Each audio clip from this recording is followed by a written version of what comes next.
Hello, you guys. This is Josh Vision, and I'm here to give my Season 6, Episode 5 review of Vikings. So, in this episode, we open up with Gunhild and her fellow shield maidens arriving to this village. Probably, give or take, probably a day or two after the whole battle with Whitehair. So, we have basically Lactha greeting Gunhild, and Gunhild basically telling Lactha that she had a vision of Lactha and her fellow villagers fighting against Whitehair, and Lacta confirmed that this happened and that basically there was quite a few casualties, including her grandson, aka Bjorn's son, and that she believes that Whitehair and his men are gonna come back. So when Gunhild basically hears this, her first things that come out of her mouth or that she utters is that Bjorn was wrong. Bjorn made a mistake, and then Lacta is quick to defend Bjorn. She's like, "Listen, we all make mistakes, whether they were good intention or for wrong intentions. We all make mistakes in life." So, like this, not really trying to have an argument or debate about whether Bjorn did the right or right thing or bad thing. She just needs Gunhild and her fellow shieldmates to help her and the other villagers basically set up barricades and force essentially to make it harder or prevent another attack from Whitehair.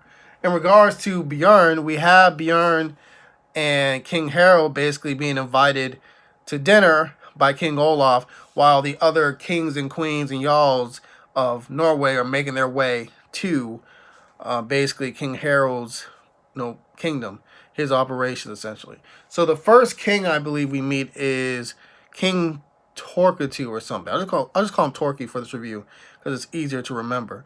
So he has this brief conversation with King Olaf about the whole purpose of the King of all Norway, and he's like, "I don't really feel that we should do this because why, if we're kings and queens or jarls for that matter, we should submit ourselves to a king, And I believe King Olaf's like, "Listen, as long as you have your wealth and your prestige, it doesn't matter, As long as you still have your power, it's just a matter of us having a king of all kings. It resolves all the unnecessary wars, and we just basically get like our answer from one guy or one woman, essentially.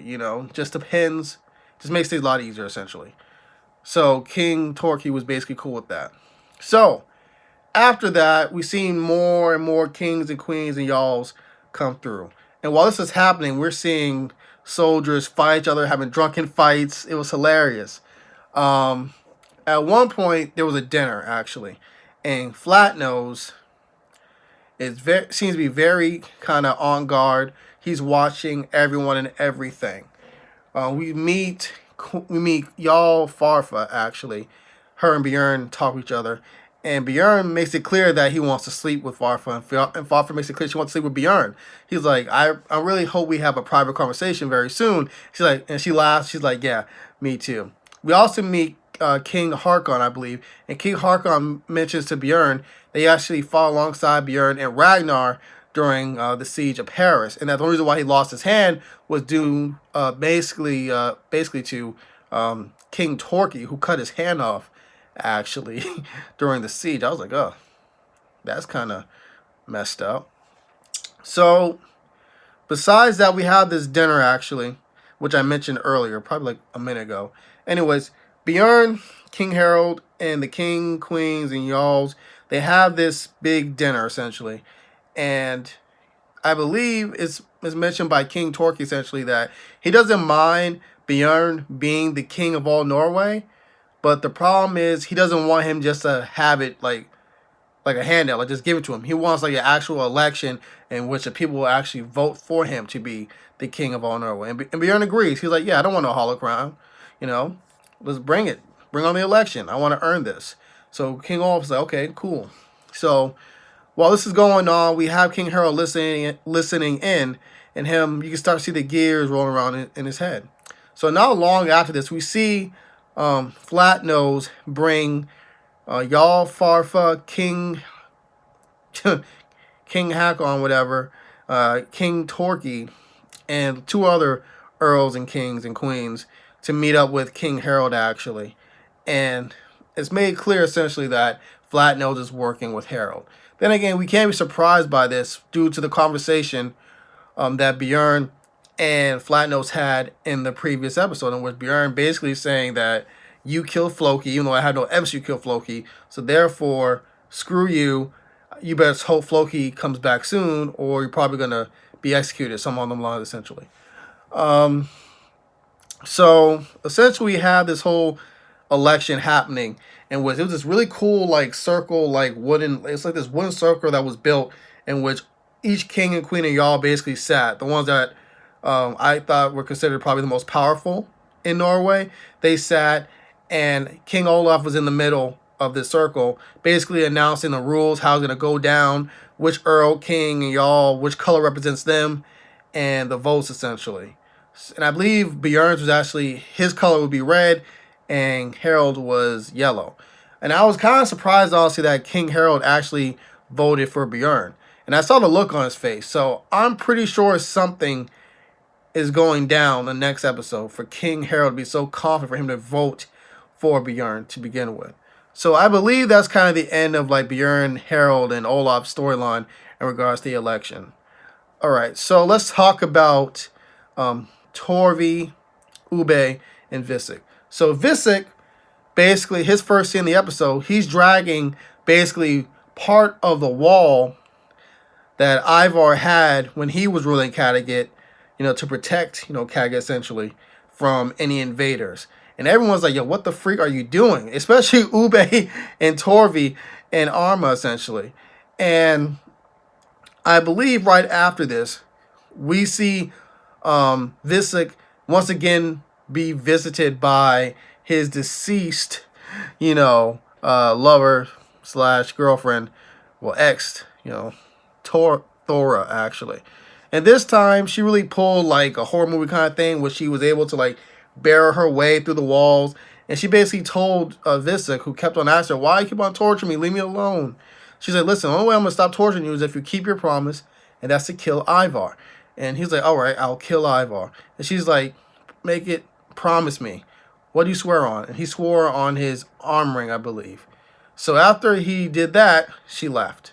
So ironically, after that, he literally gave up his arm ring to some dude for some ale and some mushrooms. And once he got the ale and the mushrooms, he had somewhat of a vision of the seer. And the seer was telling him, dude, you're basically dead. You're already dead, essentially. And you need a purpose in your life to keep you going forward, son of Ragnar. And before like Vista could ask any more things in depth about it, the seer disappears essentially. If I remember correctly. If I miss anything about that conversation, you guys, please write down in the comments below. So, ironically, right after that, Ube and Torve gets news from basically scouts and traders they sent over to through the Silk Road into Russia, I believe, that Ivar's been staying with the Rus Vikings for the last couple years, essentially. So Ube has a look of half surprised, half okay, whatevs. You mean? Well, it wasn't like he didn't care, but it's more like he wasn't like surprised by it. It was like half surprised, half not surprised.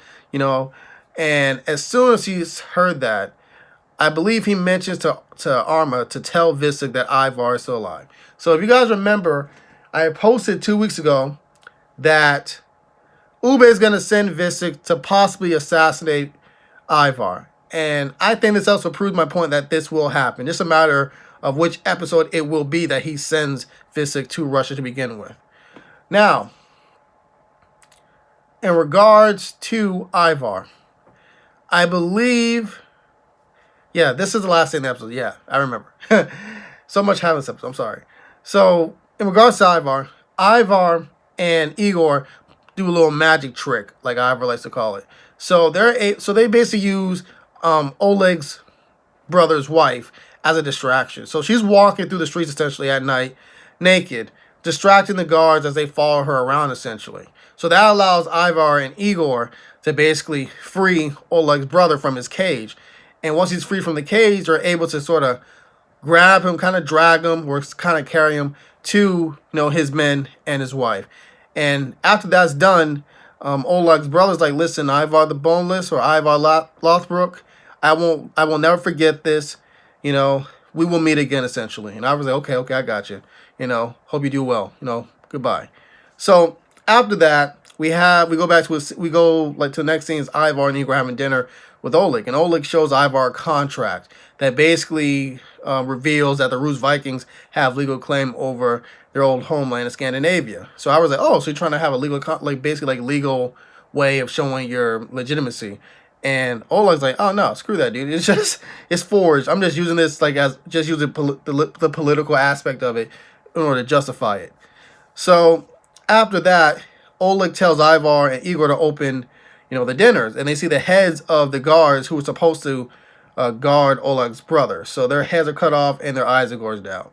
So after that, we meet Oleg's soon-to-be wife, Princess Katya, who looks exactly like Freydis, except she has black hair.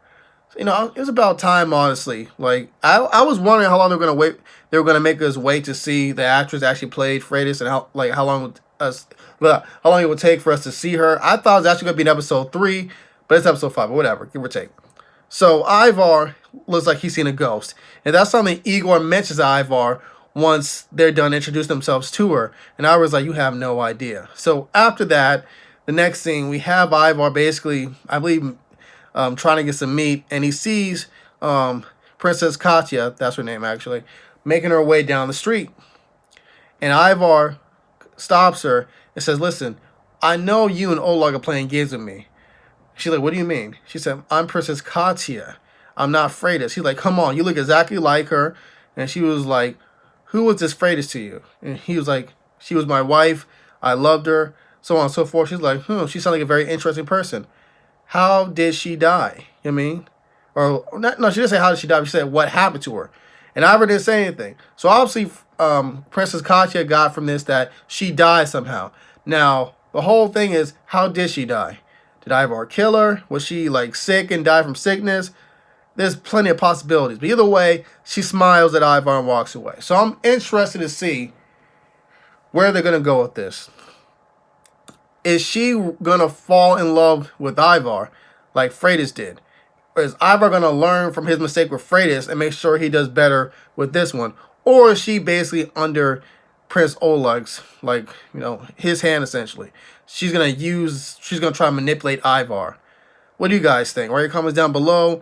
I believe you guys, this is everything that happened this episode, except for one little thing in regards to Bjorn's servant and Torvi, in which she's waiting by the docks and Torvi sees her, and the servant says that she's in love with Bjorn and that Torvi wouldn't know how she feels since she never loved Bjorn and that she's married to Ube. But apparently this must be a new servant because everyone knows that Torvi was married to Bjorn, that she has kids by Bjorn, but whatever, that's neither here or there. The point is Torvi mentions the fact that she used to do the same thing that the servant girl used to do. But she said that it seemed like every adventure, every exploration that Bjorn went to, he grew further and further away from Torvi. He fell less and less in love with her like he used to. And then she walks away. So I thought that was very telling, you guys, So I believe that's all that happened, you guys. If I missed anything, please write it down below in the comment section. Thank you guys for watching. Adios. Have a good night.